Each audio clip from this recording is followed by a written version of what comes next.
Hello， 大家好，我是怡言。今天我们不讲万国觉醒了，我们讲万龙觉醒。不过我本人其实没有玩万龙觉醒，我还是在玩着万国觉醒。只不过呢，我看到了一份报道，所以跟大家分享一下。美国免费榜夺冠，首日收入达150万，莉莉丝 SLG 新游戏万龙觉醒开门红。成都乐狗的万国觉醒绝对是一款绕不开的产品，多文明与自由行军的玩法，让之开创出了一套新的 SLG 框架，OK 来为后来者学习。确实的，在万国觉醒那个时期爆红的时候，有很多不同的公司都效仿万国觉醒的玩法，它的界面操作方式全部都是模仿的。去年初，乐狗的第二款 SLG 作品逐渐浮出。最开始这款游戏叫 Last War 我都不知道它原本名字叫 Last War。而在去年的夏天，这次定名为万龙觉醒 Call of Dragon， 并确定了将与莉莉丝合作，交由后者发行，这也是双方第二次合作。不过有些观众可能会好奇，之前不是出过一个未来版的万国觉醒吗？那个只是莉莉丝自己开发的，并没有加入乐狗。万龙觉醒呢，也是在大部分海外地区上线了。不过据我所知，现在还没有台服版本啊。那些什么韩服、日服，应该也是等到后续才开始的。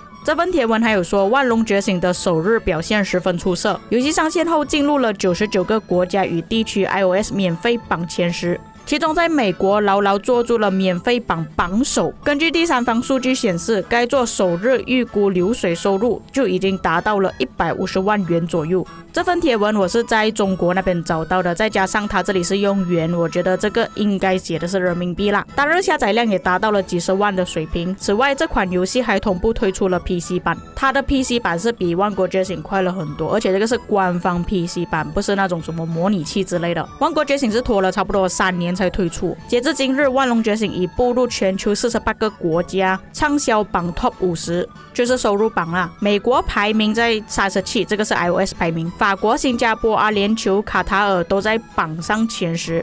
那我这边有一个列表给你们看啦，不过有一点模糊啊，不是很清楚。我没有想到还有在其他地区都可以拿到第1啊。然后第2到第10名呢，就有包括6个国家。11到20名的有7个国家，21到50名的其中还包括马来西亚。东南亚地区好像还蛮多的，看到有泰国、印尼。然后你们要看详细的排行榜位置，你可以看它的国家名字后面它就有标记出来了。一般而言 SLG 海外发行节奏大多都是聚沙成塔，稳中求进。这个东西我问过陆服的玩家，他们讲他们玩游戏呢，一开始都是有很多大佬，他们充了一大堆钱下去，然后后面可能比较无聊了，就没有去玩这个游戏了。简单的来说，就是在陆服他们的兴趣来得很快，但是消失的也很快，没有像国际服这样子，我们一玩那个游戏就可以玩很多年了。而莉莉丝却在海外玩起了如国内厂商习惯的爆量，且成绩突出，在这出海 SLG 产品中较为罕见。当然，这其实也侧面反映了莉莉丝和乐狗对于这款产品的品质相当自信。而从内容上来看，作为乐狗第2款作品《万龙觉醒》也确实是一款更具野心的产品。值得一提的是，就在游戏海外上线的一天，乐狗发布了一则宣传 CG， 并宣布国服预约正式开启，似乎也预示着国服的即将到来。我觉得大多数玩家会去玩万龙觉醒了，其实我看到蛮多玩家的名字都是我认识的名字什么意思呢？就是说其实万龙觉醒新的玩家可能并不是很多，大多数都是万国觉醒的玩家过去万龙觉醒的。不过也可能是因为莉莉丝他们做这个万国觉醒做了很久， SLG 游戏类型对比其他新手游戏公司肯定会做得比较好，毕竟莉莉丝乐狗都已经有经验了嘛。不过间接性也变成了莉莉丝乐狗他们只能做 SLG 类型的游戏。假设说他们不跳出这个框架的话，一直做 SLG 游戏，用 SLG 游戏打响名号的话，之后要转型会比较难一点。那么为什么会有这么多人知道万龙觉醒呢？事实上，万龙觉醒在上线的前几个月便开始行动。早在今年1、2月仍处于预约状态的万龙觉醒，就已经位于海外策略手游广告投放榜的第11名什么意思呢？就是说他还没有出现之前，他就一直丢广告，然后现在已经出现了，他又在拼命的丢广告。我相信你们最近看那些什么 YouTube 啊 Facebook 啊，都应该看到很多万龙觉醒的广告。这也是莉莉丝一直以来的作风啊，他们会一直不断的丢广告下去，不管你是陆服的玩家还是国际服的玩家，你们应该深有体会。在国际服，比方说 YouTube、Facebook YouTube、Twitter 应该都会看到蛮多广告的。他们就是要丢更多的广告，有曝光度，才会有更多的玩家去认识这款游戏，才会去下载并且玩这个游戏。玩着玩着玩到上瘾之后，就会丢钱进去。这个操作其实在之前万国觉醒的时候，我觉得你们应该深有体会啊！不管在哪里，都是万国觉醒的广告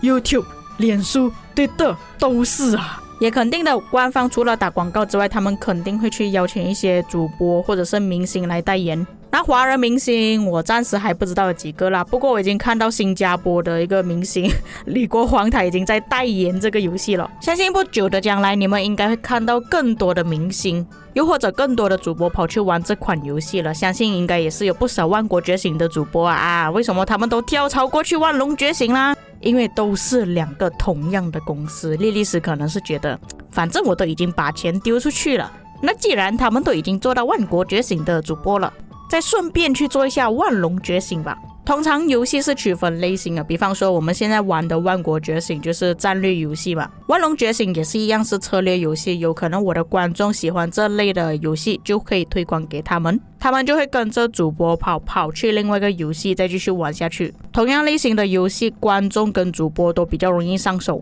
不过间接性也是发现到一个问题，现在我看到万龙觉醒里面大部分的名字呢其实都是万国觉醒的玩家过去了我看将近应该有超过 60% 吧，看到蛮多名字都是我认识的。有些跟着主播跑，然后那个主播刚好有出攻略的话，他们也可以一起学习，又或者加入该主播或明星的联盟里面，可以跟他们一起玩。通常明星主播氪金会比较多啦，间接性观众的福利也是蛮多了。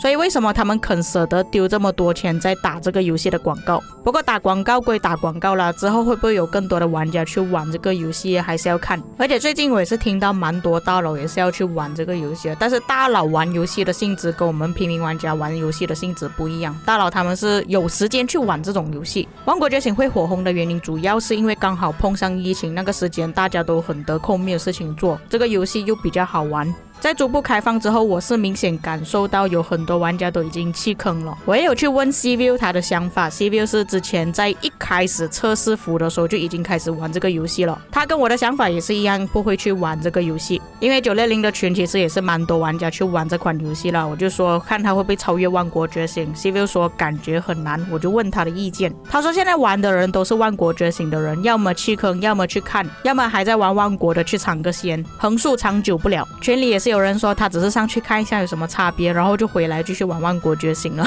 还在万国的圈子都在万国，已经弃坑的万国都不玩了，凭什么换个皮就能玩下去？ C-View 在很早之前进入测试服的时候就已经有发攻略了，还有他有说到一些重点，就是你们刚开始玩这个游戏必须要读的东西。建议各位要入坑万龙觉醒的玩家先看清楚他这个影片，才决定到底要不要入坑。他已经把这个游戏大致上的重点都已经整合了，还有要注意的事项，不过没有多少人去观看了，有可能大家没有注意到吧。再问一下在座的各位，你们会去玩这款游戏吗？我可能放个投票在荧幕上面吧，还是说你已经弃坑了2个游戏你都不玩呢？也可以在评论区留下你们的看法。以上就是本期内容，我们下期再见。